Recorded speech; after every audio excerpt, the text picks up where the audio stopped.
क्या बोल रहा था अरसलान भाई तू? भाई मैं ये कह रहा था कि सुबह से हम यहाँ बैठे हुए हैं डोरे डालकर मछली के इंतज़ार में।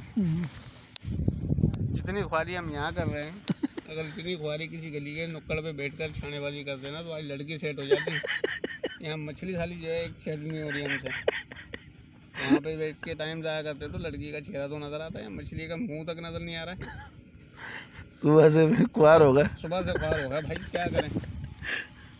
डोरे अपनी ऐसी लगी पड़ी में देख फालतू में, ऐसा लग रहा है जैसे कि हम समंदर के अंदर जो है ना खाली कांटा डाल के बैठे में। खाली कांटे लगा के बैठे हैं, इंतज़ार कर रहे हैं कोई जो है जल पर ही आए अपना दीदार कराए।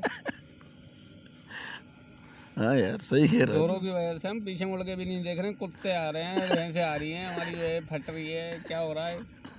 बस दरिया पे नज़र हमारी, है, डोरों पे ही बस। डोरों पे नज़र है, ये कब घुंघरू भैया। चलो।